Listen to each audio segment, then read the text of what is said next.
So can you hear me loud and clear? Oh, yes. Yes, sir. All right. I hope all of you have seen my videos about pyrimidine metabolism, salvage pathways, pyrimidine metabolism and salvage Sir. pathways. No?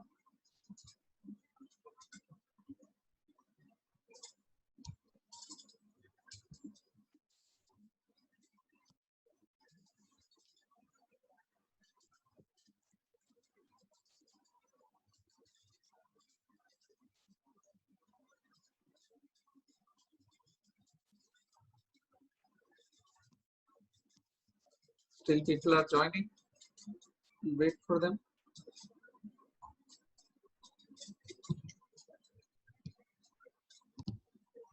Structure and organization of DNA.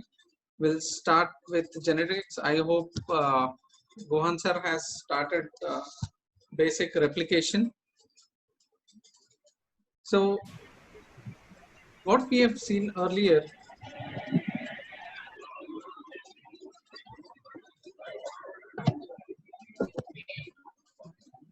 we have purines, we have pyrimidines. Purines are adenine and guanine, and pyrimidines are cytosine and thymine. Yeah. What is the sugar present? Sugar present is deoxyribose. All right. Now, from our childhood, we have been studying that. Please, someone, I don't know whose mic is that. All right. So, from our childhood, we have been studying that A always binds with T and G always binds with C. How that is happening?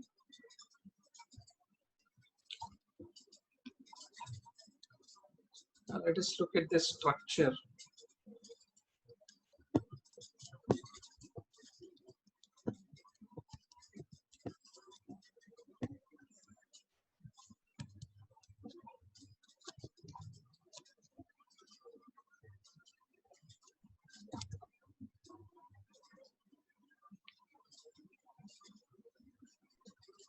Okay.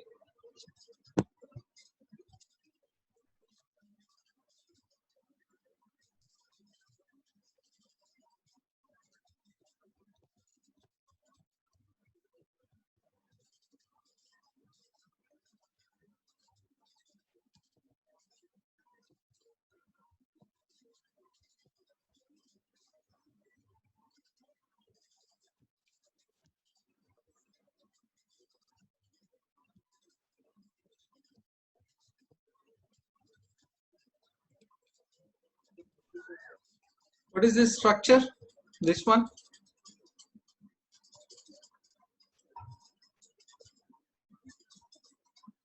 Is it adenine, guanine?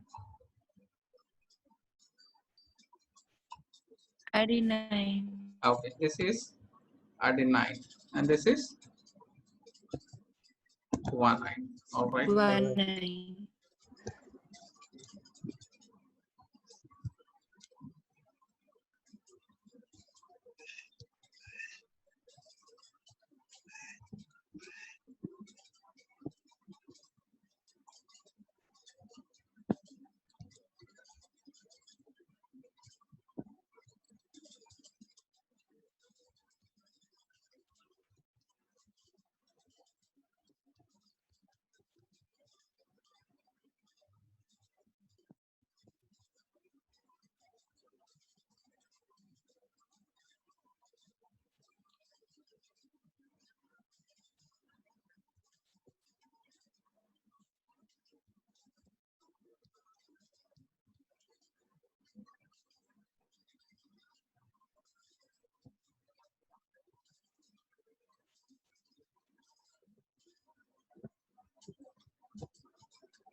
Okay, what is this one above?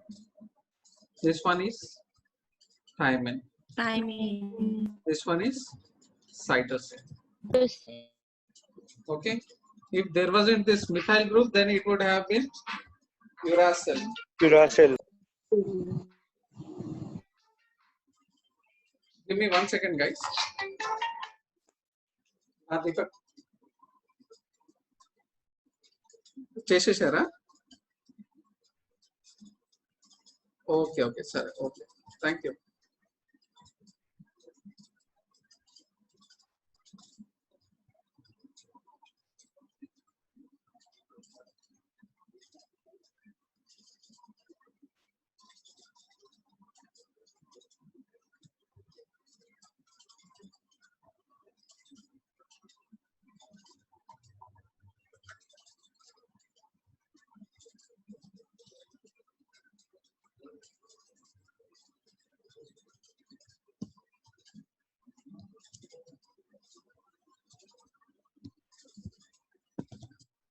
Hello. Yes, sir. Call చేయండి.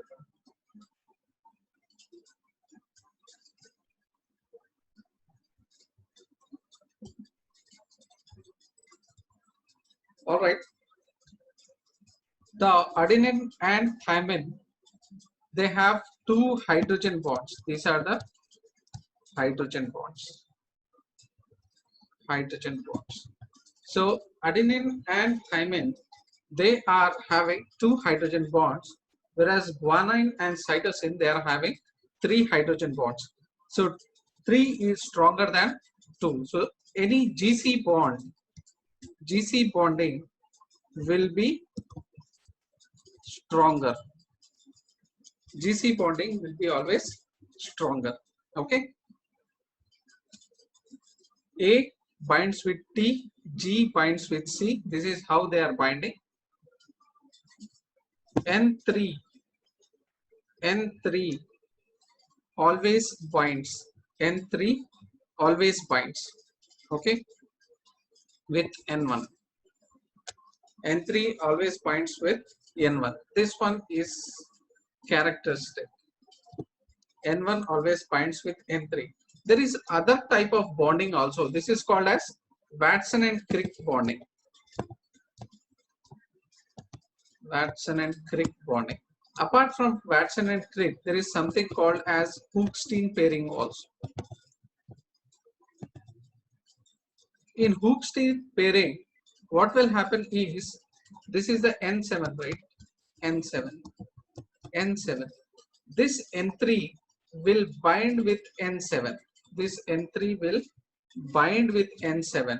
N3 will bind with N7. This is called as Hooke-Steen pairing. Sometimes this kind of pairing will also occur. Normally our DNA is double stranded. Correct? From 3' end to 5' end, and from 3' end to 5' end. They are anti-parallel. Okay. Now sometimes this is because N1 and N3 are sharing here. N1 and N3 are sharing. Now sometimes what happens, another strand of DNA which is in the opposite direction, this may come and the N1 of this strand and N7 of this strand will bind. So what happens at this time, this becomes a triple stranded. This becomes a triple stranded. If there is a complementary strand to this, then it becomes a quadruple stranded DNA. Quadruple stranded DNA. So this type of DNA arrangement, wherein more than 2 strands are, just 1 second please, sorry about that. Hello. అది deposit చేశారంట, మీకు వచ్చేస్తుందంట కొంచెం టైంలో, ఒకసారి కనుక్కోండి బ్యాంక్లో.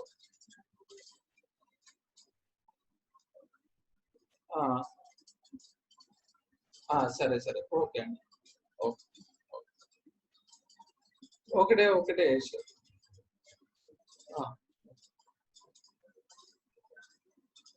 Okay okay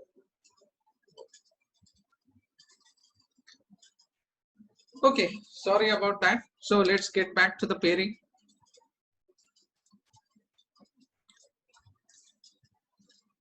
hello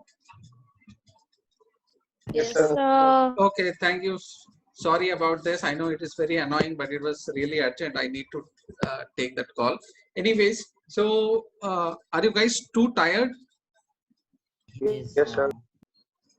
because I'll tell a whole evening we'll stop I'll take whole evening Okay, sir. Okay, sir. Yes, sir. yeah Okay, Yeah. Take evening class, sir. evening class सभी लोग Yes, sir. Yes, ठीक है Sir. Full evening. ठीक है okay we'll just look into Chargaff's rule ठीक है we'll just Yes, look sir. into Chargaff's rule and the direction of the DNA strand then we'll start in the evening all right Okay, sir. ठीक है okay now here you have seen two types of pairing one is the Hooke's-Steen pairing and the other is the Watson and Crick pairing Watson and Crick pairing में क्या हो रहा है this is our purine this is our pyrimidine this is our purine this is our pyrimidine so the bonding is between N1 and N3 a very specific bonding N1 and N3 okay now this bonding differs in something called as Hooke's-Steen pairing इसमें क्या हो रहा है Watson and Crick में this is one strand this is one strand this is the complementary strand so we are having two strands only to this Watson and Crick pairing sometimes a Hooke's-Steen pairing can occur wherein this N7 will bind with N3 of a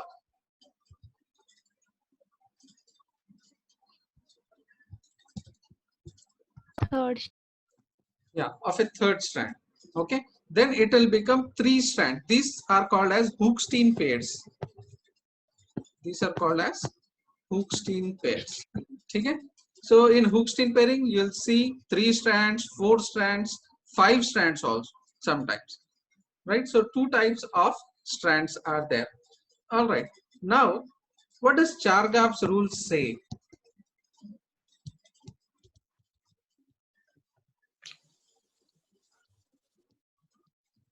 Chargaff's rule says that percentage of A is equal to percentage of T. Why? Because A always binds with T. And percentage of G will always be equal to percentage of C. And purines are equal to pyrimidines. Purines are equal to pyrimidines. Now these are the basic things you need to keep in mind in a small briefcase somewhere. You write this. Purines are equal to pyrimidines. Now what are purines? A plus G, A plus G is equal to T plus C. These are our purines. These are our pyrimidines. These are our pyrimidines. All right. Now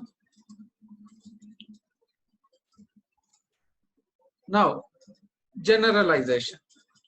ठीक है एक generalization ये ले लेंगे कि purines and pyrimidines if both purines plus pyrimidines is equal to 100% is equal to how much is purines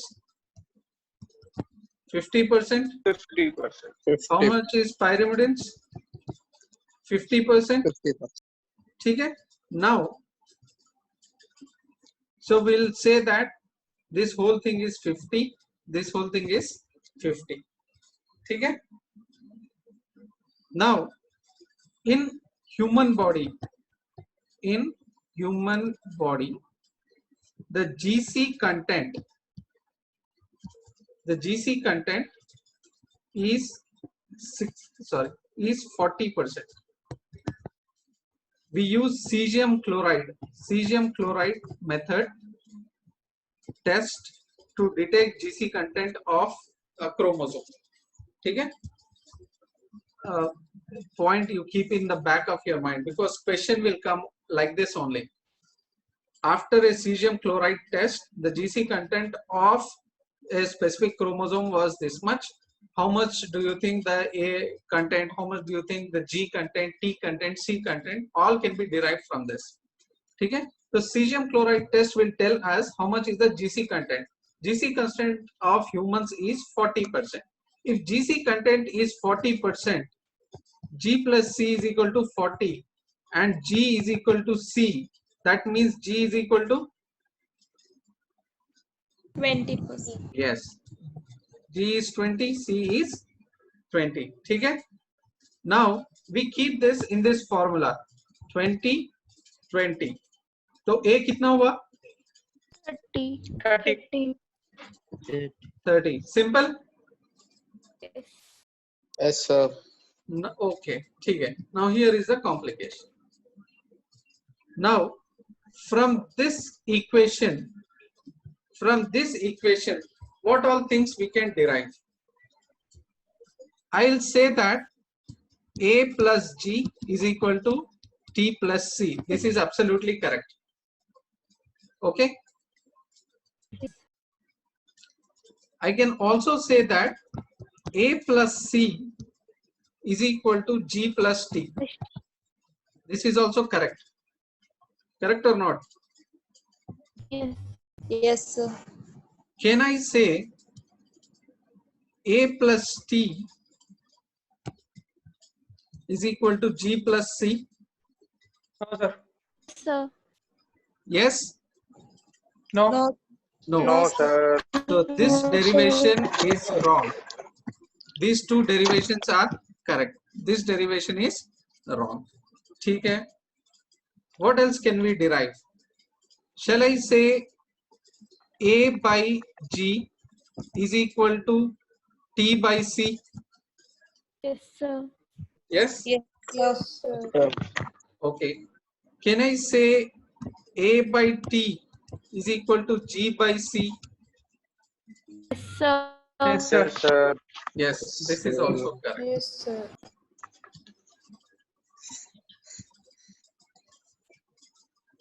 Can I say G by A is equal to T by C? No, sir. No. No. No, sir. That will be wrong, right? Can I Yes. say C by T is equal to A by G? Yes. Yes? No, sir. No. Oh, no, sir. No. No, sir. No. Right? तो आपको ये derivations याद रखने हैं. Which is correct, which is wrong? Because your MCQ question I'll only be giving, or the examiner will be giving. सारे exams में there is one question on Chargaff's rule. MCQ the most favorite, and the most favorite question is this: which of the following derivation will be correct? Which of the following derivation will be correct? So can you do it now? Is it simplified? सब लोगों ने समझ गया है या you want me to explain it again?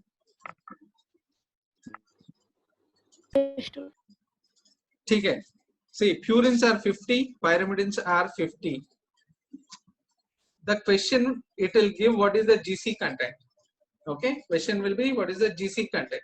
GC content A is if it is 40, then G will be 20, C will be 20, or they may give only one. Concentration of G is this much, so calculate this, or which of the following formula will be correct or wrong.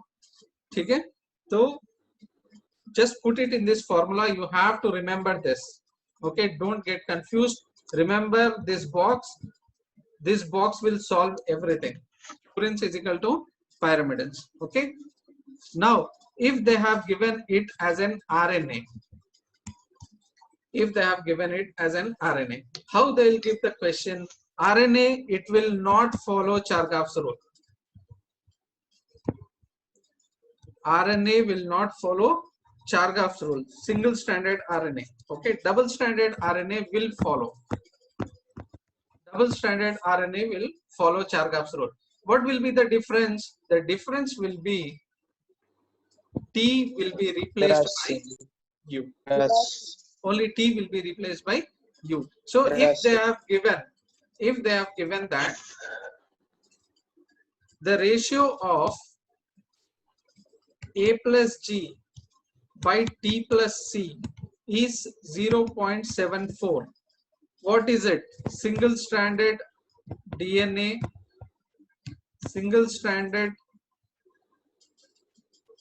RNA, double stranded RNA, double stranded DNA. Single stranded DNA. SSD. Actually ये दो भी correct हो सकते हैं. Okay, Both. single stranded Both. DNA or single stranded RNA. Now in this two, if he gives it is U by C. Okay, if it is U by C, then it will be your single stranded RNA. अगर T है तो mostly it is single stranded DNA. Okay, so this is how you are going to make it out. Purines and pyrimidines ratio will be 1. If it is 1, it is double stranded. If there is U, then he is talking about RNA.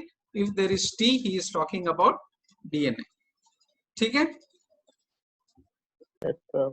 Okay, so that is about Chargaff's rule. Two types of pairing. One is Watson and Crick, the other is Hookstein pairing. Then Chargaff's rule, it says that percentage of A is equal to percentage of T, percentage of G is equal to percentage of C, and purines are equal in number to pyrimidines. ठीक है? Take a photo of this slide. I'll give you 30 seconds. Very, very important. Very, very important. PG entrance pass होना है तो ऐसे questions, these are stock questions, कैसे भी आएगा at any cost it will come.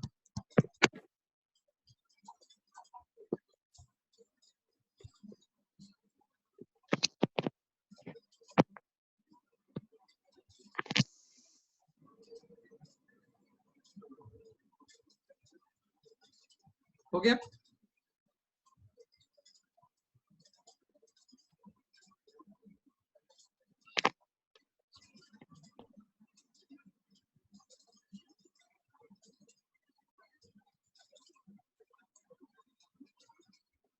Okay, next let us go into directionality of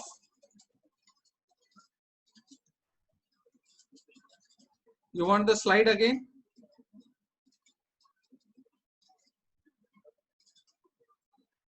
So ठीक है.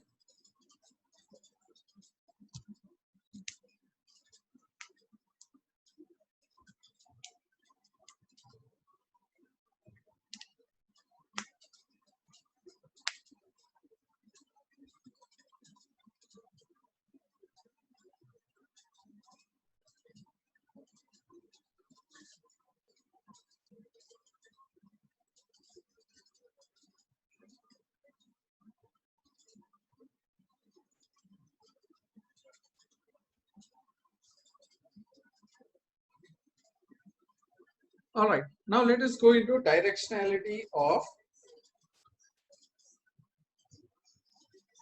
DNA strands. We know that DNA strands are anti-parallel. They are anti-parallel. Okay, one end it starts with 5' end. What does 5' mean? This is C1, C2, C3, C4, C5. The C5 of ribose sugar is attached with a phosphate group. So the 5' end always starts with a phosphate group. Phosphate, then ribose, then it is adenine here. So it is adenine. Okay, ठीक है. This is adenine. Next, what is coming next? Again a phosphate group is coming. So again a phosphate group. What is the next one? It is thymine. Sorry, it is cytosine. Cytosine. So it will be cytosine. Next, what is coming? Again a phosphate group is coming. So you write another phosphate group. Okay? In this there is a methyl group also. So this is thymine. Okay? So you write thymine. After thymine, again there is a phosphate group. Okay? Which one is this? This is guanine. So here you will write guanine. On the 3' end, what is there for guanine?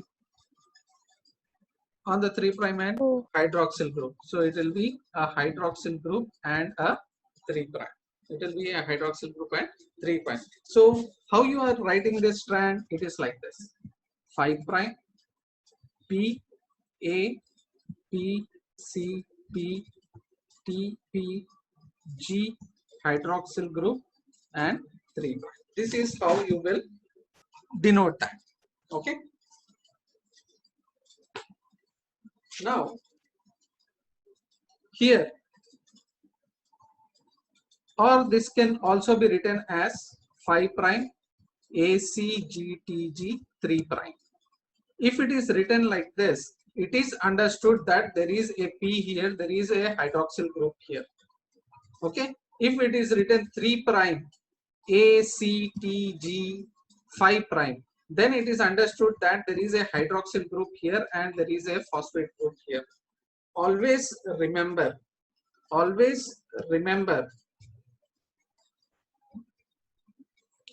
make it a note, big note.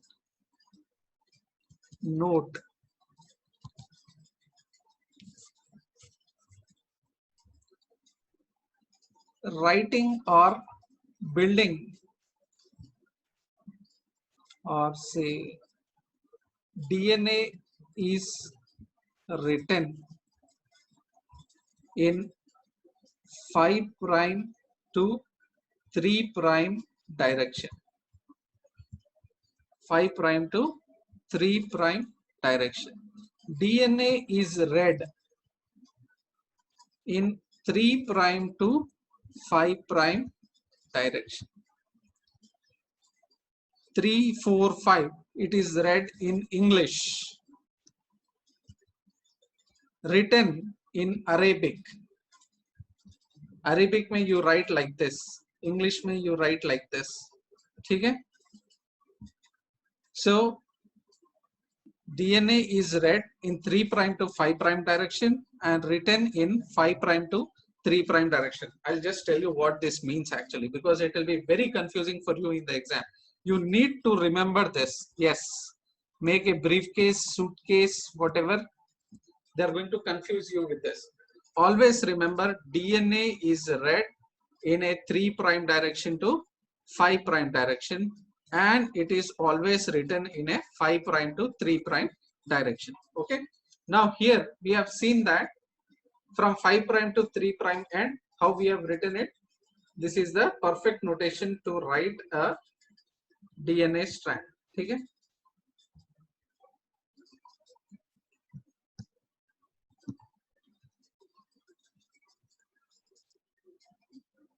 Now, for us to write this strand, 5', the opposite strand, if you ask me to write the complementary strand, I'll again start with 5'. I'll again start with 5'. 5', a phosphate group. Then there is your cytosine. Then there is your adenine. Then there is your guanine. Okay. Then there is your thymine. Okay. The thymine, hydroxyl group 3'. Okay. So if a question comes, What is the complementary strand? Complementary strand for this notation. What is the complementary strand for this notation? Your answer will be this. Your answer will be this. Don't write it from 3' end. Never write it from 3' end. That will be a wrong notation. Okay, what is the complementary strand for this? It is this. It is always read in a 3' to 5' direction. It is always written in a 5' to 3'. Who is reading and who is writing this? Not you or me. It is the DNA polymerase or the RNA polymerase. They will always read the DNA strand from 3' to 5' direction. They will always read it in English, but they'll always synthesize a DNA complementary strand, daughter strand, or a RNA in a 5' to 3' direction only. Okay, this is very, very important. You have to remember. You cannot afford to forget this and the Chargaff rule. DNA is always written in a 5' to 3' direction, and DNA is always read in a 3' to 5' direction. Okay. All right. Now, I'll give you a sequence. Please write the complementary strand for that. Ready? Yes, sir.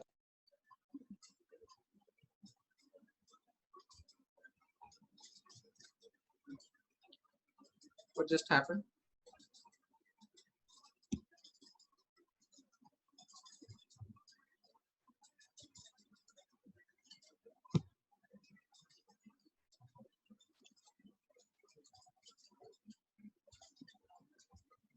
Hello?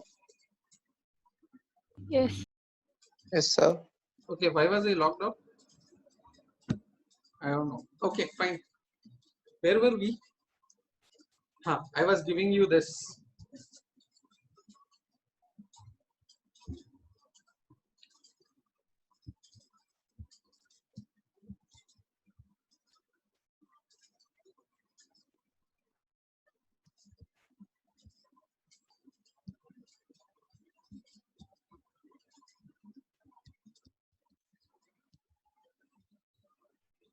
Okay. What will be the answer?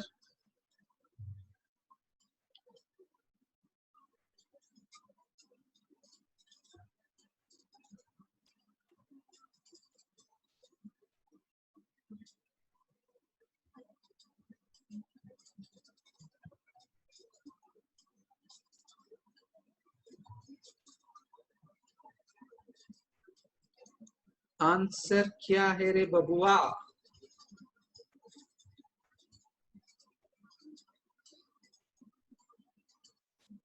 Three prime to 5 prime.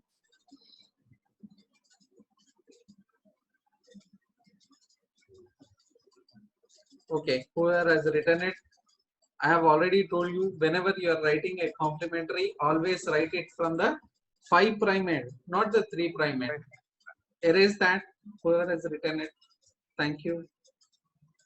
So, आपको इधर लिखना है फिर से 5', इधर 3'. Okay, it will be C, T, T, and sorry, A, T, T, and C, 3'. This will be the correct complementary strand for the given notation. Okay, suppose they have not given 5' to 3'. If they have not given 5' to 3', they'll give only like this: P, G, P, A, P, T. Okay? This also means this is 5' and this is 3'. Okay, so that is about the directionality of DNA. It is written in 5' to 3'. It is read in 3' to 5' direction. Okay, you need to remember this. Very, very important. Chargaff's rule, very, very important. Hookstein pairing and Watson and Crick pairing. All right. So 3 o'clock we'll start our class again.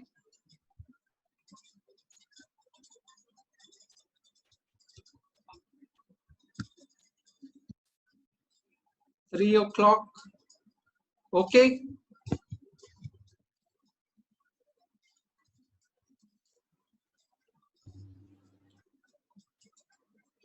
Is 3 o'clock okay?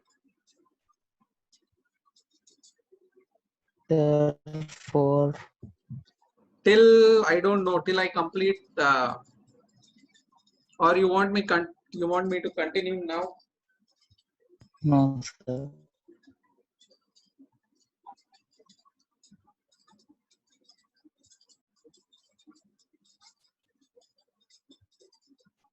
Okay, don't write on this, just tell me.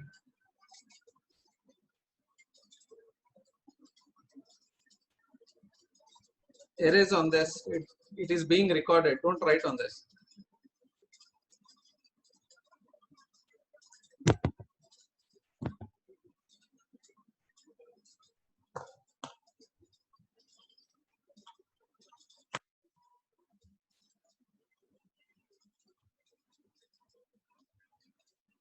Okay, shall I continue? I'll finish it off.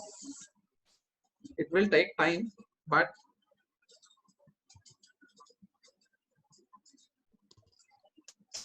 3 o'clock, sir. O'clock. Sir, 4 to 6 will be nice. 4 to 5. Sir, continue. 4. Continue, sir. Sir, No, continue. Sir, no, sir. 4 o'clock. Okay, sir. 4 to oh, okay, 4 is not possible. 4 again, it will be very, very late. Sir, why to extend, sir? We can continue. ठीक है, चलो 1:30. we'll see. अगर तुम लोग बहुत bore हो रहे हैं तो write boring, then I'll stop. ठीक है? Continue.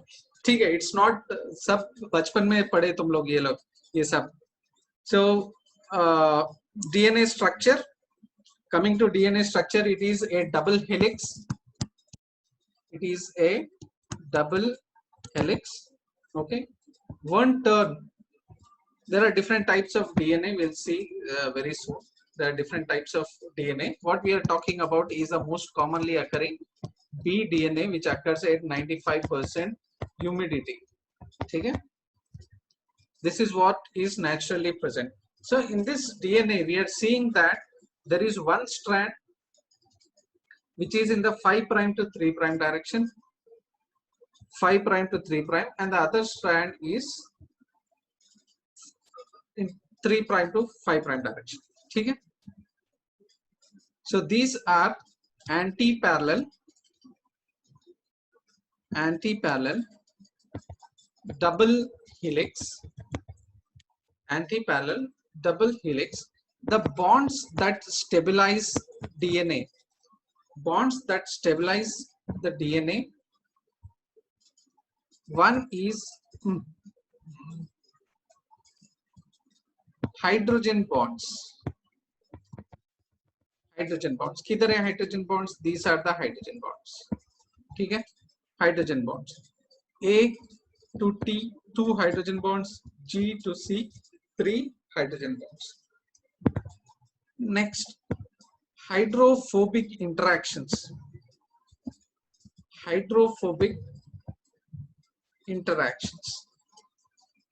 These are the ones which are present between the bases. Hydrophobic interactions are the ones which are present between the bases. Okay? Third is van der Waals forces. Van der Waals forces are nothing but the electrostatic forces. These can occur between the bases and between the ribose sugars. Okay? Then fourth is the phosphodiester bond. Phosphodiester bond. Where is the phosphodiester bond? This is one ester. This is second ester. Thank you so much. So these are phosphodiester bonds. So these will stabilize the backbone. Okay? This will stabilize the backbone. So basically, 4 bonds are going to stabilize the DNA structure: hydrogen bonds, hydrophobic interactions, van der Waals forces, and phosphodiester bonds. Now, this DNA, it is said that it is like rungs of a ladder. These are two rungs of a ladder, and there is hydrogen bonding. Okay, sorry.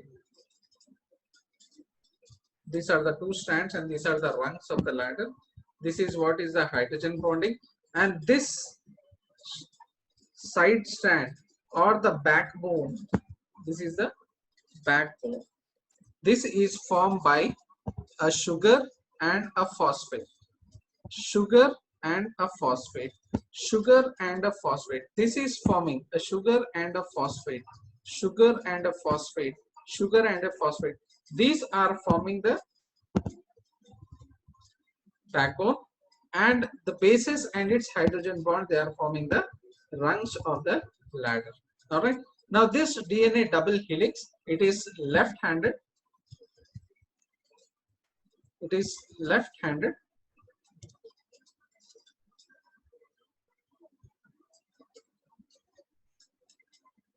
There is a major groove and a minor groove. This is your minor groove. This is your major groove. These are the sites. These are the site for protein interaction. These are the sites for protein interaction. Proteins will interact with the DNA. Drugs will interact with DNA at this major groove and minor grooves. The width of this bDNA is 20 angstroms, and one coil or one twist of DNA it will have is of 34 angstroms. The distance between two nitrogen bases is 3.4 angstroms, and this angle that it is making, this is 20 degrees. Okay, this angle that it is making is 20 degrees. All right, now let us look at different types of DNAs.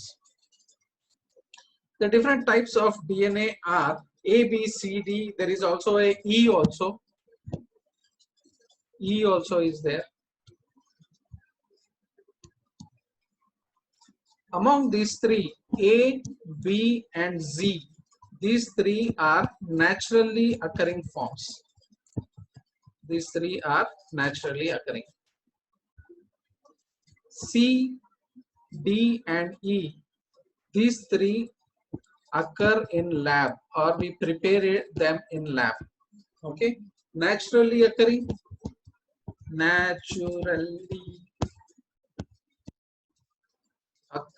is A, B, and Z.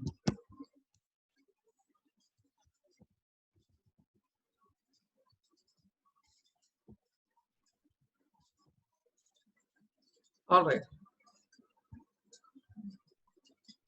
Now, where do we see these A, B, and Z forms? B is the one which is there in humans right now at 92% relative humidity and low ionic concentration. If you increase the salt concentration of the B form, if you increase the salt concentration of the B form, it will form the Z form. Okay, high salt concentration, under high salt concentration the Z form will form. If you decrease the humidity, or if you dehydrate the cell, the B DNA will get converted to A DNA. Okay, this DNA, this A DNA is more wider. It is wider.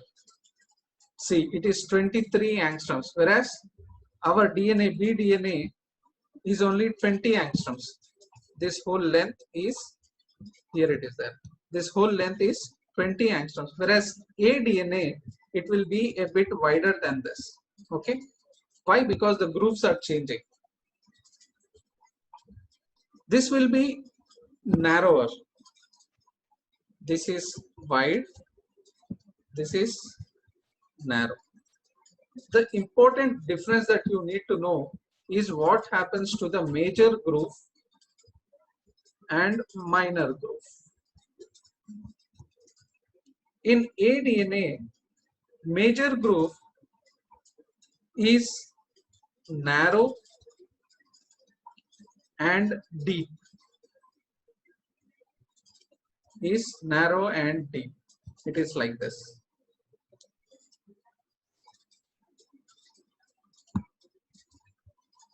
Narrow and deep. Okay. Whereas minor groove is broad and shallow. Broad and shallow. So this DNA, it will look something like this.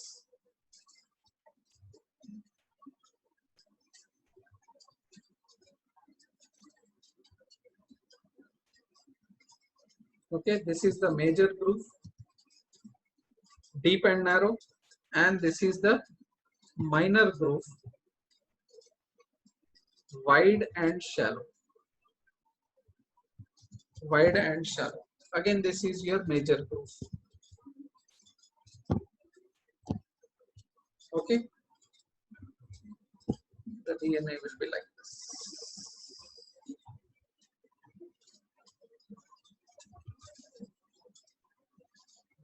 Okay, so that is how aDNA will look. bDNA, it is narrow and deep, and it is broad and deep. Broad and deep. How it will look? Like our narrow. How it will look? It will look like this.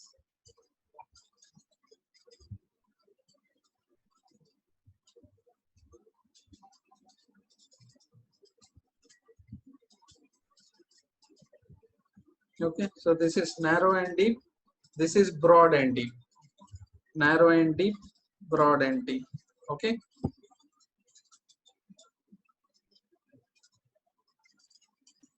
So this is how bDNA will look. zDNA, there is no major groove, or the major groove is flat. Anyone having any doubt? Someone is putting arrows. I don't understand.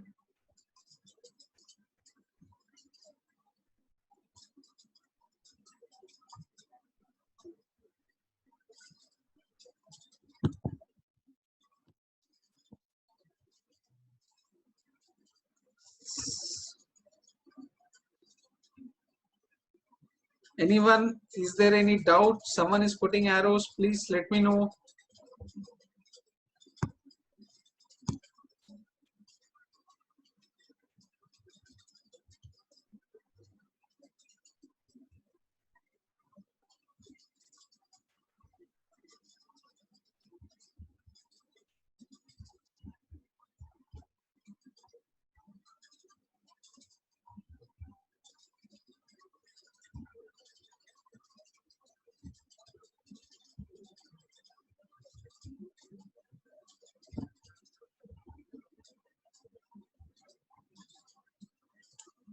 Okay, fine. Nobody is replying.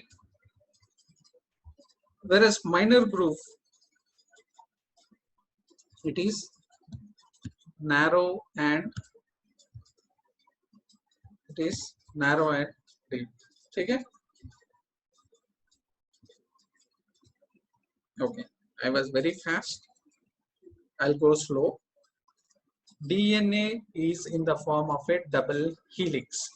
Double helix, this double helical structure forms from two strands. One strand is running in one direction, the other is running in an anti-parallel direction. Okay, so these are double helix and they are anti-parallel. One is running in a 3' direction, the other is running in a 5' to 3' direction. Now, the side strands or the backbone, it is formed by sugar and a phosphate, sugar and the phosphate, sugar and the phosphate. So the backbone is formed by sugar plus phosphate, whereas the rungs or these strands, they are formed by the nitrogen bases and the hydrogen bonding. This whole structure of DNA, how it is supported? It is supported by 4 types of bonds: hydrogen bonds, hydrophobic interactions, van der Waals forces, and phosphodiester bonds. Now coming to demography, the width of the BDNA. BDNA is the one which is the one we are studying. BDNA, sorry. BDNA is a right-handed DNA. I'm really sorry.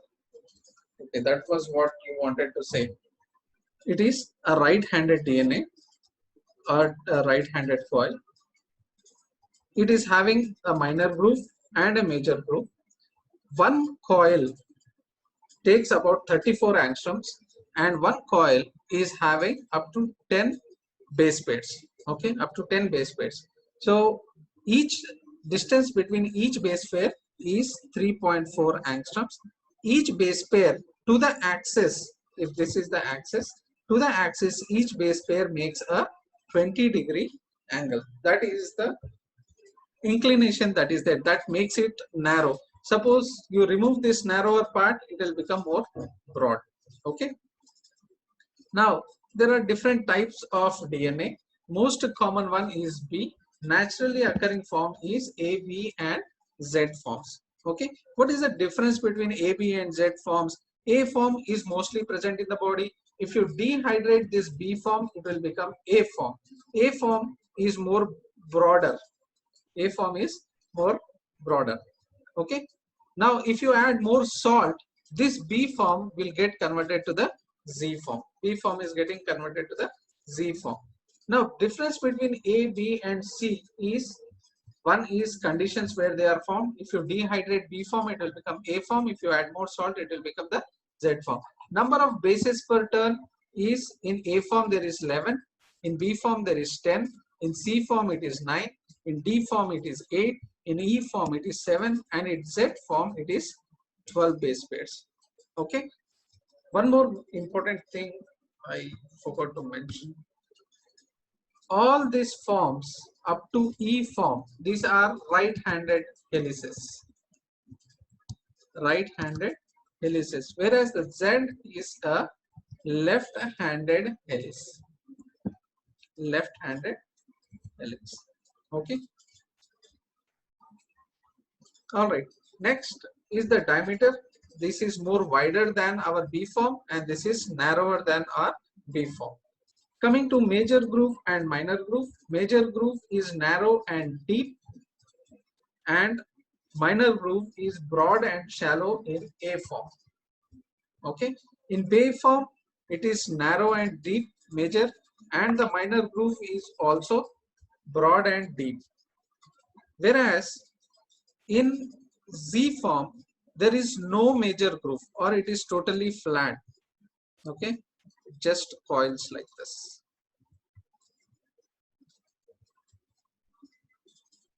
Just coils. Okay.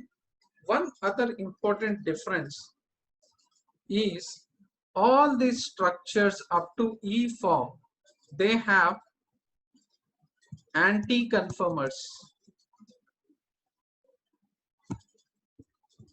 Anti-conformers.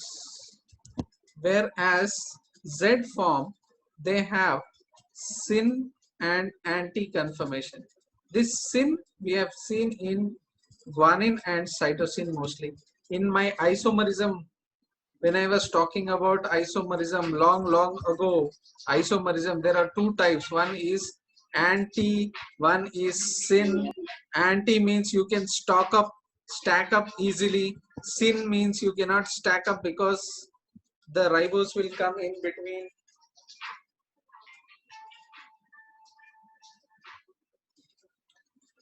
Remember that class? Yes, Yes, sir. Yeah. So in left-handed helix or in the Z form, what we are having is we get the syn conformation. That is why it is unable to stack up properly. Okay. So these are the few features you need to remember. One is all A to E are right-handed helix. Z is left-handed. Z is present in high salt concentration. whereas A is present when there is dehydration. Okay, basis pattern 11 in A, 10 in B, 12 in Z. Okay, next helical diameter, A form is a bit wider and Z form is a bit narrower. Major groove narrow and deep, minor groove broad and shallow in A form, narrow and deep, broad and deep in B form. There is no major groove in Z form, but the minor groove is narrow and deep. Finally, isomerism. Syn isomerism is present in Z, whereas anti-conformers are present in A to E forms. Okay. Now these are the ones. A DNA. This is our naturally occurring B DNA. Here it has become wider. That is A DNA. This is your Z DNA. Okay. These are the minor grooves. This is C DNA and D DNA. These are elongated forms. And there is methylation present in this. These are mostly present in lab or in vitro. They don't occur naturally. Naturally occurring forms are these three. Naturally occurring forms. Okay. All right. So that is about the structure of DNA. Now let us see how DNA is organized.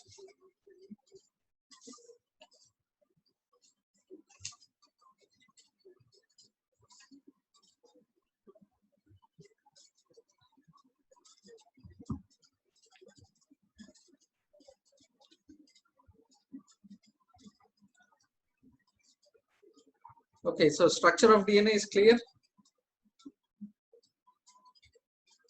Yes, sir. Okay. So we'll take a lunch break here, I think. Sir. Okay, we'll take a lunch break. We'll get back at 3 p.m. Yes, sir. All right. Yes, sir. Okay. Sir. Thank you.